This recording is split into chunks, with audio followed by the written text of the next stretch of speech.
Right now, everyone is looking for the happiest California small town right now because you need an exit strategy from the stress of big cities, right? But here is the twist. The happiest places usually have the wildest secrets: multi-million-dollar price tags, fire insurance nightmares, and sewage crises. Don't worry, I'll tell you every pro and con that doesn't make it to the surface. And if you stick around for number 1, I promise to show you the literal stickiest attraction in California, and it's absolutely disgusting. And you are going to want to see it. Let's get started. All right, I'm starting down south with number 10, Coronado. It's a fictional town from half a century ago. This isn't just a town, it's a mood. Imagine a place that feels like a movie set from the 1950s, but everyone has a credit limit higher than my life savings. It's technically a peninsula, but the locals call it the island because they love that feeling of being cut off from the chaos of San Diego by that massive curving bridge. It's a fictional town from a half century ago. The vibe here is military precision meets old money leisure. You have retired Navy SEALs living next to heiresses, and everything is manicured to perfection. It's safe, incredibly safe. I was talking to the locals, and one resident said it's like living in a bubble where if you leave your garage door open, a neighbor calls you in 5 minutes. Not to rob you, but to scold you. If you want that walkable village life, you look near Orange Avenue. If you want a boat in your backyard, you look at the Cays. But here is the reality check. The median home price is hovering right around $2 million. Yeah, $2 million. If you are renting, you are looking at $4 to $7 grand a month. Yeah, I'm not joking. It's a beautiful place. I'd guess 10% live here. Like really live here. The other 90% are transient tourists, rich with multiple homes in multiple locations, and military. Not bashing Coronado or their deal. They are just running it right. Used to be my favorite beach until the raw sewage was reported accurately. I am not kidding. The Tijuana River runoff frequently contaminates the water here. You are paying millions to live on a beach where you often can't swim because the water is literally full of poop. Locals check the water quality report like it's the stock market, and they even call it the stinkiest beach in America when the wind blows the wrong way. Now we are going to head north, inland to number 9, Nevada City. This place is a total 180 from the beach. The vibe here is Victorian Christmas meets Burning Man decompression party. Nestled in the Sierra foothills, feels like you stepped into a time machine to 1850, except everyone in the saloon is trading crypto on their MacBook. It's charming, it smells like pine needles, and it has this deep artistic soul. People move here to drop out of the rat race, but keep their high-speed internet. They have winter events around Christmas, and it snows so heavily, you have to take a special shuttle into the town. Nevada City itself is pretty fun. I was chatting with folks, and they call it the spot for the freaks and geeks of the Bay Area who retired to paint. Downtown is made of very old buildings which have been maintained over the years. A bit off downtown, there's tons of small business/local shops. No chains other than Target, really. If you like coffee shops, you want to be downtown, or out by Banner Mountain for the quiet. Now, this is the financial bright spot on our list. It's the most affordable town on the list. Median home prices are around $641,000 in California dollars. That is basically free. Rents are decent too, around $2,200. But hold your horses, because there is a catch, and it's a scary one. Fire insurance. This town is in the middle of a forest.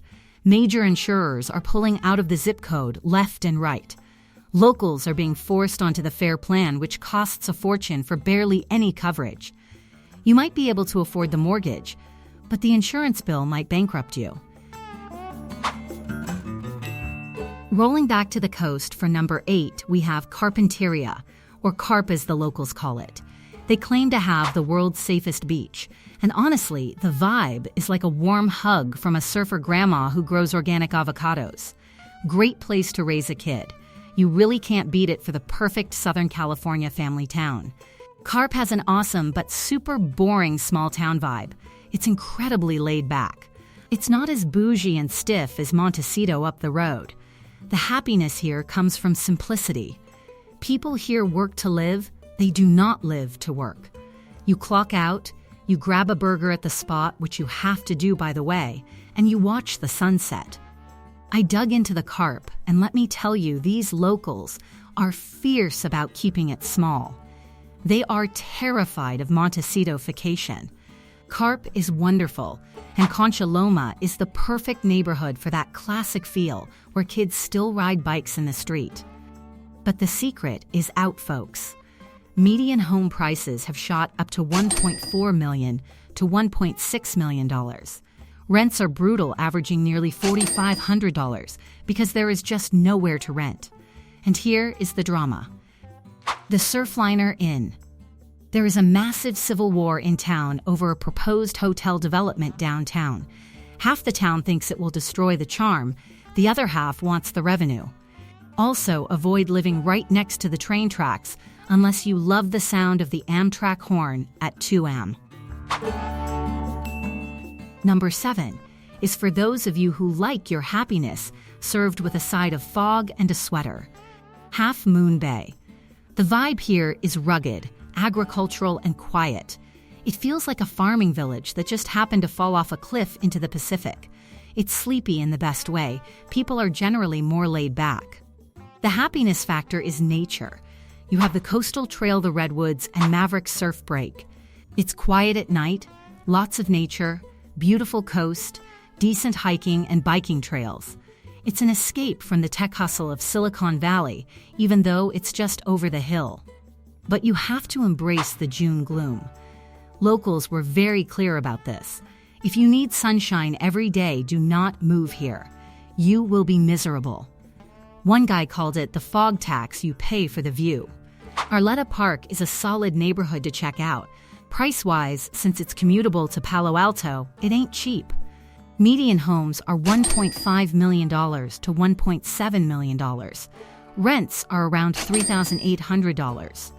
But the major con, the thing that drives residents absolutely bonkers, pumpkins. I am serious. In October for the Pumpkin Festival, this town becomes a parking lot. Tourists flood in to see the gourds, and Highway 92, which is the main way in and out, gets completely gridlocked. The fog can get old, power outages during winter storms, road closures during winter storms, 92 commute grind hell if you need to go over the hill, not many amenities nearby, so you need to do the 92 drive for a lot of things. Internet and all communications is basically held up on a power line. Along the 92, if a tree falls on it, communications are gone. If there is an accident on the 92, you are trapped. It's an island without a bridge. If you don't like the fog, coming in at number 6 is the town that Disney probably tried to copyright, and you seriously cannot find a more comfortable weather. It's Carmel-by-the-Sea. The vibe here is curated fairy tale. We are talking cottages with rolled eaves, no streetlights, no mail delivery, so everyone has to go to the post office to gossip, and no chain restaurants. It feels timeless, romantic, and incredibly wealthy. The happiness here is aesthetic. It's just beautiful. This is one of the few places in the United States that is fully walkable. I talked to some folks and they describe it as living in a bubble of perfection. One resident told me it's the Truman Show, but with better wine and more dogs. Seriously, they love dogs here. The Golden Rectangle is the prime spot if you have endless money. The market has been weird lately, showing a statistical drop, but homes are still trading for a median of $1.8 million and way higher for ocean views. Rents are sky high, over $4,000. And you need a permit for everything. Did you know it's technically illegal to wear high heels over 2 inches without a permit? Yeah, it was an old law to prevent lawsuits from tripping on tree roots. They don't really arrest you, but it symbolizes how controlled life is. The whole town is in ho. The next town has a glow-up that would make a reality TV star jealous. Halfway through at number 5, we have Healdsburg. It went from a prune-packing farm town to the culinary capital of wine country. Healdsburg has it over any other city in Sonoma County. The vibe is rustic chic luxury. It feels expensive and sophisticated, but still rooted in the earth. You have the town plaza, which is gorgeous, surrounded by tasting rooms and boutiques. The happiness here is indulgence. Good food, good wine, good weather. It's hedonism. It's not isolated. A few minutes to Windsor and the big box stores there. Healdsburg has a hospital. Lots of great places to eat. A charming downtown. Lots of civic pride. A couple of supermarkets and the best police department in the county. But locals have a love-hate relationship with it. They call it Beverly Healdsburg. They miss the old hardware stores that got turned into galleries. The major con is the hollow town effect. So many houses are second homes for tech moguls that entire streets sit dark during the week. It can feel like a ghost town of empty luxury villas on a Tuesday night. Median home prices are stabilizing around $1.5 million, but that buys a cottage, not a mansion. Rents are steep, around $30,400. If you can afford Healdsburg, I'd say it's one of the best places to retire in the country. It's a vacation destination for people worldwide. Even if you aren't a wino, it has world-class food options. Number 4 is Sonoma, not the county. This town, and let me tell you, it's the chill, unpretentious cousin to Napa. The vibe here is grounded, quiet and slow with a capital S. It feels historically anchored by that massive 8-acre plaza where the Bear Flag Revolt happened. The happiness here comes from community rituals, hospitality, farming, wine industry, lots of good food and drink, go to hot but dry summer, colder and rainy winter, low crime but high cost of living, close to mountains and reasonably close to the coast. I checked in with the locals, and they rave about the Tuesday night farmers market. But they also warned me about the East Side versus West Side rivalry. Apparently, the East Side is the fancy old money, and the West Side is a bit more rural. The numbers are actually softening a bit, with median home prices dipping to around $924,000. It's one of the few sub-$1-million options on this list. Rents are around $2,800. But it's an aging town. Locals call it Slow Noma or Coma Noma because the nightlife is non-existent.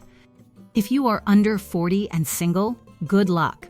You will be dating tourists or waiting for someone's grandson to visit.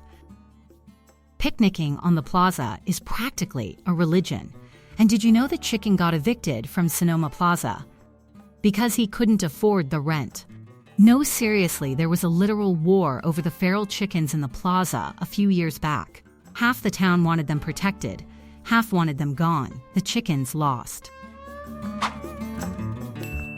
Breaking into the top 3, we have OJAI. It's tiny with a tight-knit creative community. It feels magical, energetic and very calm. Lots of live music, great food and coffee shops, some touristy things which will attract everyone. The happiness factor is wellness. People come here to heal, breathe, and escape LA. It's a vortex of good vibes. I really like how chill it is. But locals are a bit cynical about the new residents. They say it used to be for starving artists, now it's for millionaires who dress like starving artists. They love the chain store ban, no Starbucks allowed, but they hate the weekend traffic. The East End is where the serious estates are. Median home prices are $1.1 million to $1.4 million, but that entry level is a fixer-upper. Rents are near $3,400. The only major con is climate reality. It gets hot, like really hot. And because it's a valley, the heat gets trapped. Plus, the fire risk is extreme. It sits in a valley that runs east to west, which is rare.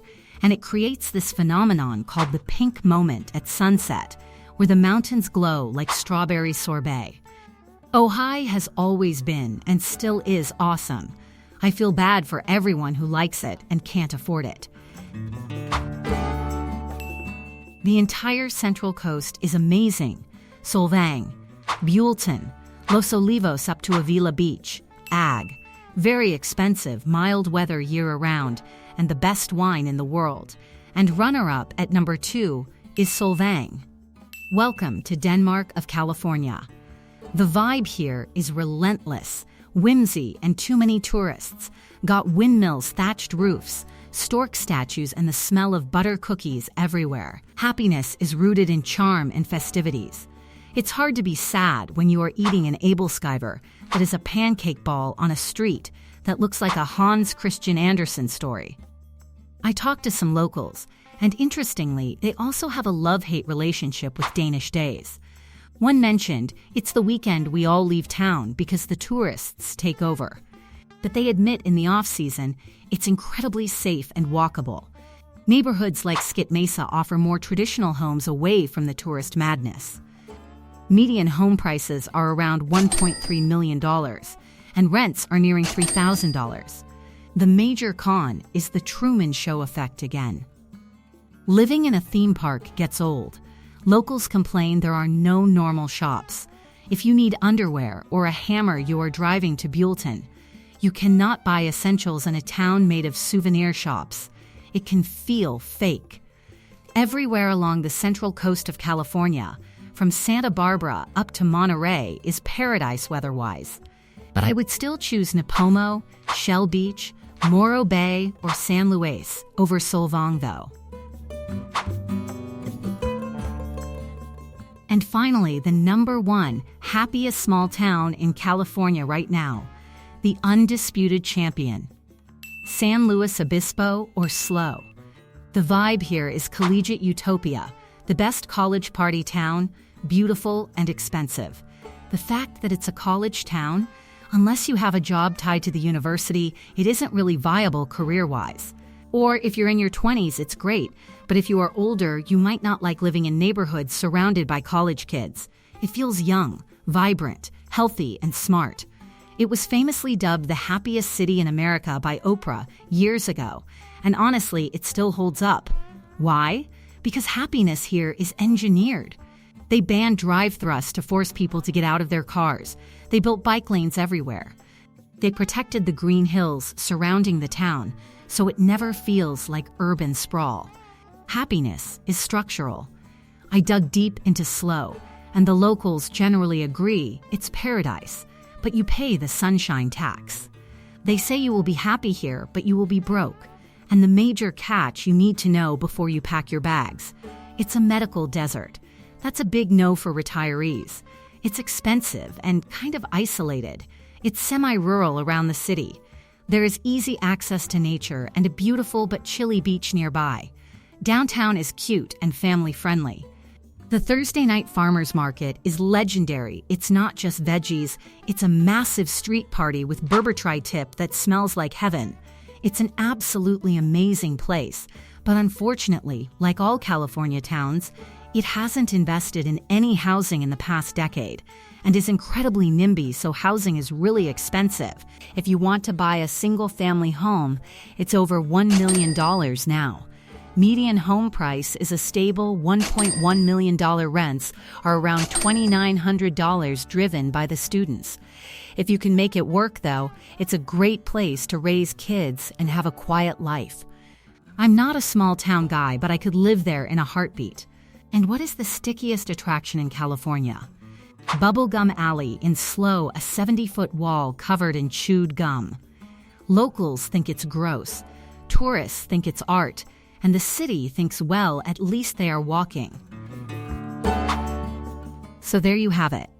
10 towns. 10 different small towns of California. I also made a video on happiest small towns in America. Check that out also. If you can afford the entry fee and tolerate the quirks, these places really do offer a lifestyle you cannot find anywhere else. I want to know, which of these towns would you actually move to? Drop a comment below. I read and reply to you all.